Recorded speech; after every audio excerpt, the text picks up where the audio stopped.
अब चलते चलते 2-4-10 किलोमीटर के बाद में कौआ समुद्र में गिर पड़ा।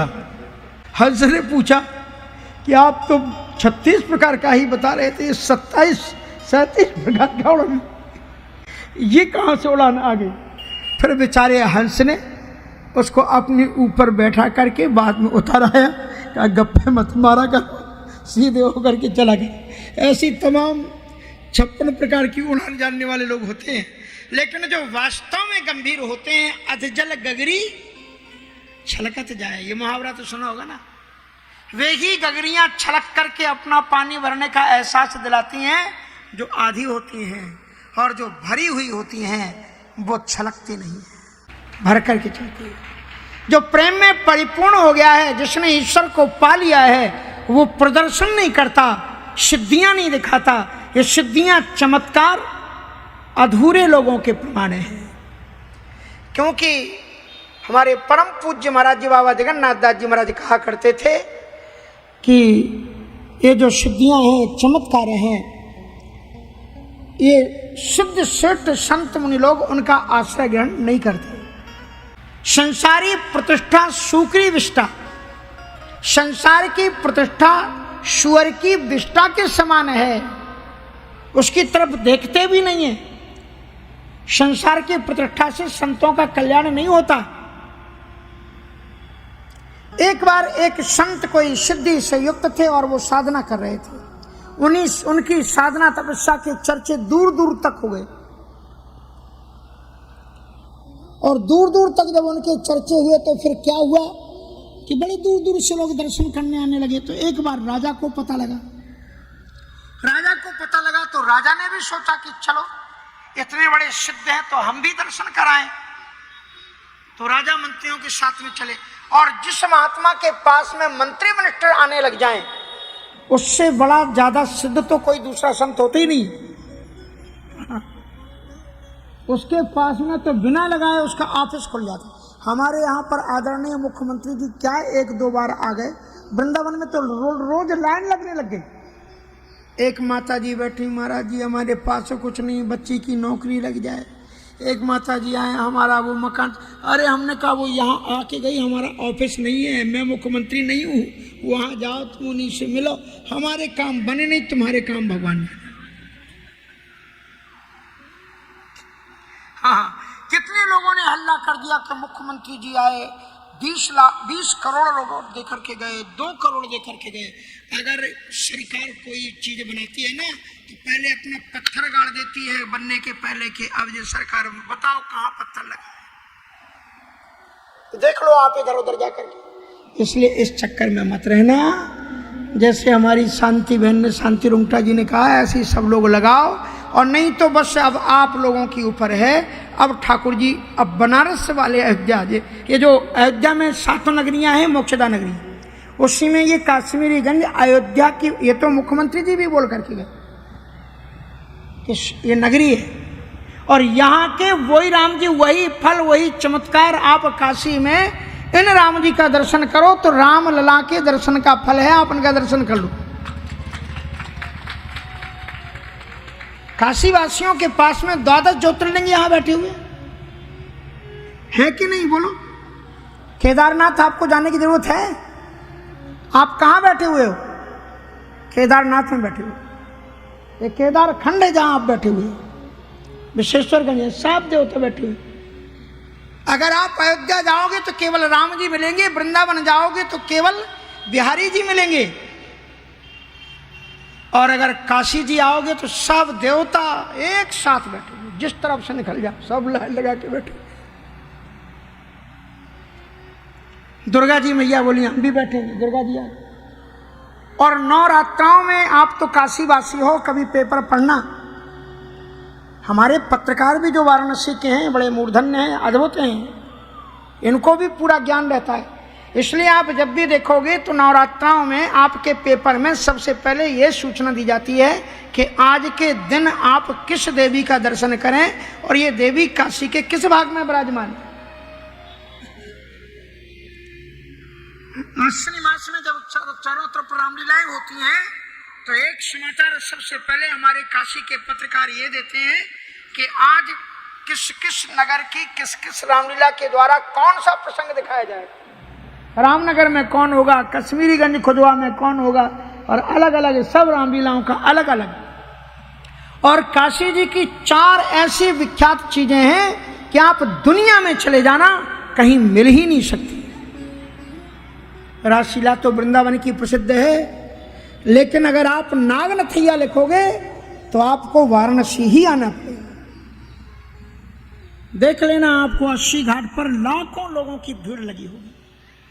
किसने शुरू की है नागनथैया? जो पूज्य पाद गोस्वामी तुलसीदास जी महाराज यहीं पर रहे अपने राम मंदिर में। बाद में उन्होंने आश्रम बनाए, संकट मोचन, 80 घाट आदि, पर विद्यार्थी काल में तो यही रहे ना। अब जी हमारे क्या नाम, कृष्ण कुमार दीक्षित जी पहले ऐसे विद्यार्थियों में यहाँ पर बैठते थे। अब इनका अपना घर है, अब अपनी कथा करते हैं। तो पर ये तो बात कही जाएगी ना कि हाँ राम मंदिर में रहे। कह रहे उनका तो घर उधर है, जुट्टी महाराज जी कहते हैं यहाँ पर रहे थे। हाँ वो तो 80 में गोस्वामी तुलसीदास जी कहते यहाँ रहे। कहा नहीं कहा जाएगा तुम्हारे नाम में कि राम मंदिर है। इतिहास में तो बोला ही जाएगा कि यहाँ पर रहे थे। ये देखो एक कथावाचक इधर बैठे हुए। राम मंदिर ने सैकड़ों कथावाचक दिए हैं। विश्व के कोने कोने में बैठ करके राम मंदिर की कथाएं चल रही हैं। ये देखो कितने कितने कर्मकांडी जोगी, ये सब आपको बैठे हुए ना।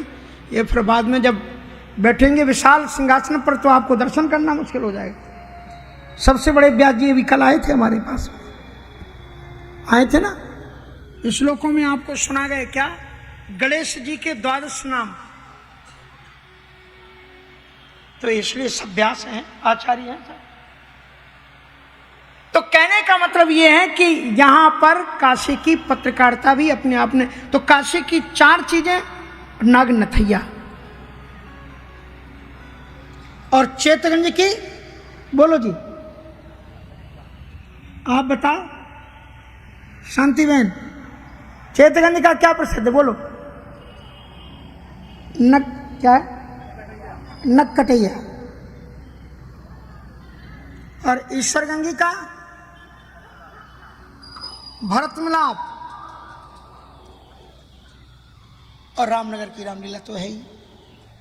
ये 4 चीजें अपने आप में ऐसी अद्भुत हैं कि जब अब साधन तमाम हो गए तब तीर्थराज प्रयाग में भीड़ होती है, चारों तरफ भीड़ होती है।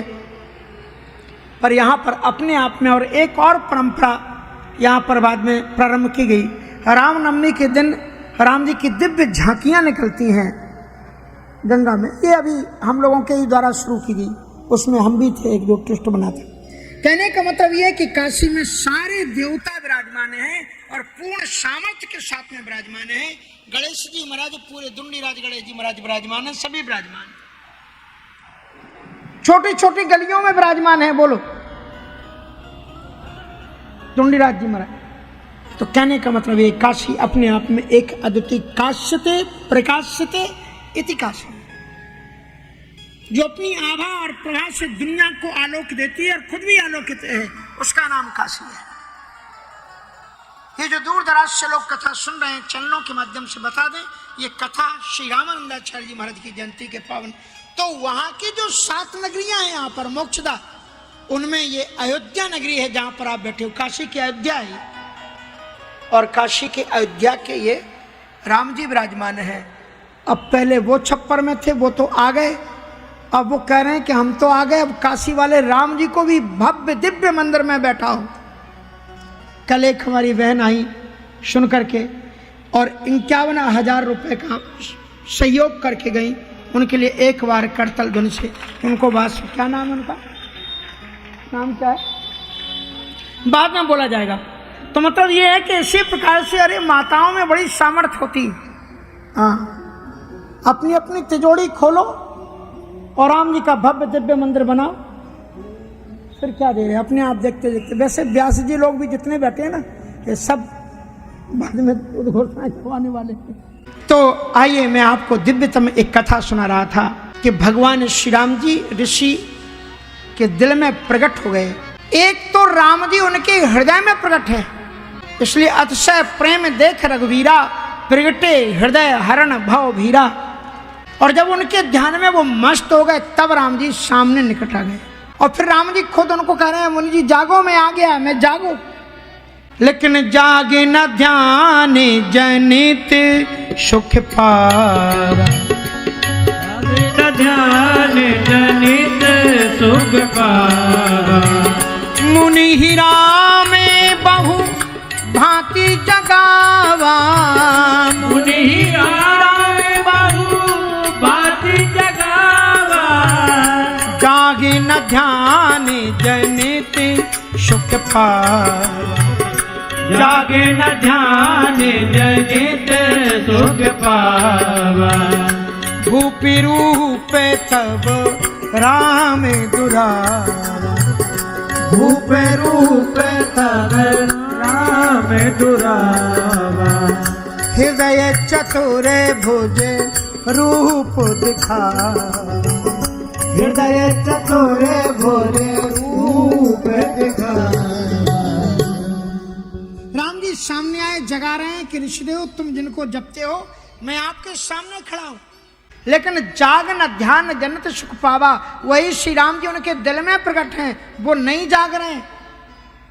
और तब कहते हैं उनको जगाने के लिए राम जी ने क्या किया, बोले भूप रूप तब राम दुरावा और हृदय चतुर्भुज रूप दिखावा।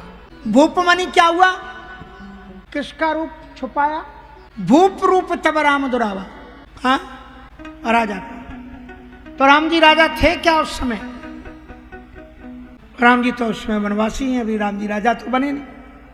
तो भूप का यहां पर मतलब है कि जो भी भगवान के अवतार हैं, जितने भी अवतार हैं, उन अवतारों में ये भूप अवतार है, सर्वश्रेष्ठ अवतार है भगवान श्री राम जी का ये। इसलिए भूप रूप तब राम दो भुजऊ सरजू पारे। रामोपासक की जब सदगति होती है तो कहते हैं रामोपासना करने वाला जब साकेत लोक को जाता है तो पहले वो वैकुंठ में जाता है सारे लोकों को पार करते हुए, और सभी लोक लोकांतर में कैलाश में भगवान शिव और पार्वती जी उसकी आरती उतारते हैं। और जब वो वैकुंठ में जाता है तो भगवान नारायण लक्ष्मी जी भी उसकी आरती उतारते हैं और फिर उसको विदा करते हैं साकेत के लिए।